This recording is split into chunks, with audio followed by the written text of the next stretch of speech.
Maliit na barong-barong sa gilid ng lungsod, nakatira si Lyra, isang 8 taong gulang na batang babae. Kayumanggi ang kanyang balat, itim ang kanyang buhok na parang ulap sa gabi, at ang kanyang mga mata ay tila 2 bituin, laging nagmamasid, laging nag-iintindi. Hindi siya palakibo tulad ng ibang bata. Mas gusto niyang manahimik at mapagmasdan ang paligid. Pero higit sa lahat, gusto niyang pagmasdan ang kanyang papa, lalo na tuwing ito'y natutulog. Araw-araw ay umuwi ang kanyang ama na pawis, may mga mantsa ng grasa sa damit, at pagod na pagod ang katawan.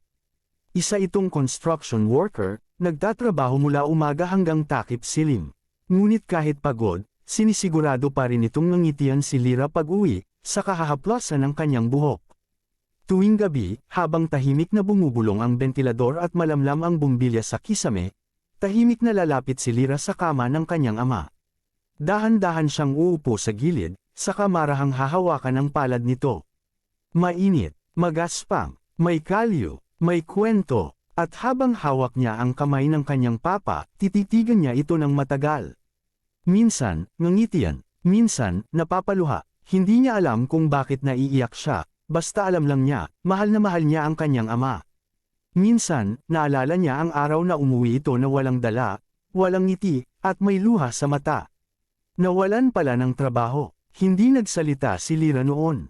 Umupo lang siya sa tabi. At nung gabi rin na iyon, mas mahigpit niyang hinawakan ang kamay ng kanyang papa habang natutulog.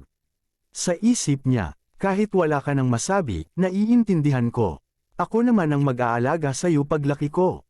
Araw-araw, inuulit ni Lyra ang tahimik na ritual. Walang nakakakita, walang ibang nakakaalam. Pero sa kanyang murang puso, alam niyang ang ginagawa niya ay paraan ng pagmamahal. Hindi man siya nakakapagsalita ng madalas, ang kanyang hawak, ang kanyang pagmasid, at ang kanyang simpleng presensya ang nagsasabi ng lahat. Isang gabi, habang magkadikit ang kanilang kamay, nakatulog si Lyra sa tabi ng kanyang papa. At sa unang pagkakataon, nagising ang kanyang ama at nakita ang anak na yakap ang kanyang kamay habang tulog. Napangiti siya, napaluha. Saka ibinalik ang yakap. Tahimik silang natulog sa gabing iyon. Magkadikit ang palad. Magkadugtong ang puso. Ang pagmamahal ay hindi laging kailangang malakas o madaldal. Minsan, sapat na ang isang hawak ng kamay, isang tahimik na pag-unawa, at isang presensya ng anak na handang makiramay. Bilang anak, naranasan mo na rin bang hawakan ang palad ng iyong ama habang siya'y natutulog? Kailan mo huling pinadama sa kanya na naiintindihan mo ang kanyang pagod? Sa simpleng hawak, naipadama ang pagmamahal. Sa tahimik na gabi, narinig ang puso. Naalala mo pa ba ang huling beses na giganito mo si Papa?